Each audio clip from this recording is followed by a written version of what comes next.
रात के लगभग 11 बजे थे। पहाड़ी इलाके की एक सुनसान सड़क पर लाल रंग की कार धीरे धीरे आगे बढ़ रही थी। कार के भीतर आयान, समीर, निखिल और वीर बैठे हुए थे। चारों पुराने दोस्त थे। शहर की भीड़ और रोजमर्रा की थकान से दूर यह छोटी सी रोड ट्रिप उनके लिए सुकून पाने का एक बहाना थी। सड़क पर दूर दूर तक कोई रोशनी नहीं थी।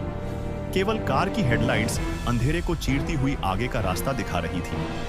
सड़क के दोनों ओर घना जंगल था, जिसकी परछाइयां चलती कार के साथ हिलती डुलती लग रही थी। हवा में अजीब सी सरसराहट थी, जैसे पेड़ आपस में कुछ फुसफुसा रहे हों। अचानक रेडियो की आवाज बंद हो गई। समीर ने मोबाइल स्क्रीन देखते हुए कहा, सिग्नल चला गया। आयान ने कार की रफ्तार थोड़ी कम कर दी।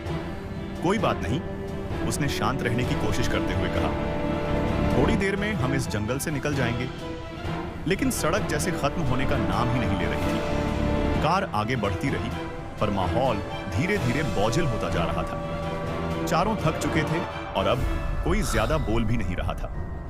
कुछ ही दूरी पर हेडलाइट्स की रोशनी में एक आकृति दिखाई दी। सड़क के बीचों बीच एक अकेली लड़की खड़ी थी। उसने सफेद रंग का दुपट्टा ओढ़ रखा था, जो हवा में धीरे धीरे लहरा रहा था। उसका सिर झुका हुआ था और चेहरा ठीक से दिखाई नहीं दे रहा था। वीर ने घबरा कर कहा, इस वक्त यहां कोई कैसे हो सकता है? आयान ने कार रोक दी। लड़की ने धीरे धीरे अपना चेहरा उठाया। उसकी आंखें थकी हुई थीं, जैसे वह बहुत दूर से पैदल चलकर आई। बहुत धीमी आवाज में उसने कहा, मुझे मदद चाहिए। कुछ पल तक चारों दोस्त चुप रहे। माहौल अजीब था, लेकिन इंसानियत के नाते आयान ने पिछला दरवाजा खोल दिया। लड़की बिना कुछ कहे कार में बैठ गई। जैसे ही दरवाजा बंद हुआ, कार के अंदर की हवा अचानक ठंडी हो गई। चारों ने एक दूसरे की ओर देखा। निखिल ने पीछे मुड़कर देखा। पिछली सीट खाली थी। उसका गला सूख गया। यह कैसे हो सकता है? वह बुदबुदाया। आयान की नजर सामने लगे रियर व्यू मिरर पर पड़ी। उसका खून जम गया। आईने में लड़की का चेहरा साफ दिखाई दे रहा था, लेकिन जब उसने सीधे पीछे देखा तो वहां कोई नहीं था। अचानक कार अपने आप तेज होने लगी। आयान का हाथ स्टीयरिंग पर था, फिर भी उसे लग रहा था कि कार पर उसका कोई नियंत्रण नहीं रह गया है। सीधी सड़क छोड़कर कार एक टूटी फूटी पुरानी राह की ओर मुड़ गई। समीर चीख पड़ा, कार रोको! तेज झटके के साथ कार रुक गई। चारों तरफ सन्नाटा था। जंगल इतना घना था कि चांदनी भी जमीन तक नहीं पहुंच पा रही थी। कहीं दूर से पानी टपकने की आवाज आ रही थी और सूखे पत्तों के हिलने की हल्की सरसराहट सुनाई दे रही थी। वीर ने टॉर्च जलाई। सड़क पर पुराने टायरों के निशान थे। उनके साथ साथ जमीन पर घसीटे जाने जैसे निशान भी थे, मानो किसी को जबरदस्ती खींचकर ले जाया गया हो। तभी उनके पीछे से एक आवाज आई, यह वापस जाने वाली सड़क नहीं है। चारों पलट कर देखे। वही लड़की उनके सामने खड़ी थी। इस बार उसका चेहरा आधा जला हुआ था और उसकी गर्दन एक असंभव कोण पर मुड़ी हुई थी।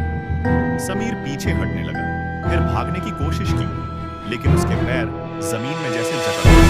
उसके पैरों के नीचे से एक काली परछाई जो धीरे धीरे उसे अपनी ओर खींच रही।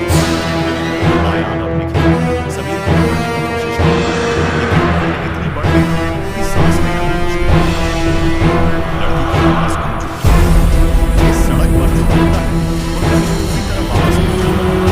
एक तेज चीख गूंजी और अंधेरा और गहरा हो गया। सुबह हो चुकी थी। सड़क के किनारे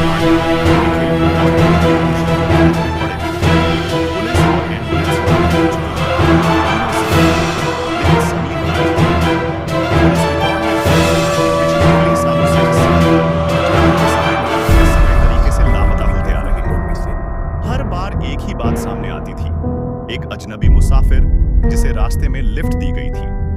तीनों दोस्तों ने शहर छोड़ दिया। किसी ने कभी उस रोड ट्रिप का जिक्र नहीं किया, लेकिन आज भी अगर कोई उस सड़क से रात में गुजरता है तो लोग कहते हैं कि रियर व्यू मिरर में एक लड़की दिखाई देती है और पिछली सीट पर एक खाली जगह होती है, मानो कोई अभी अभी वहां से उठकर गया हो।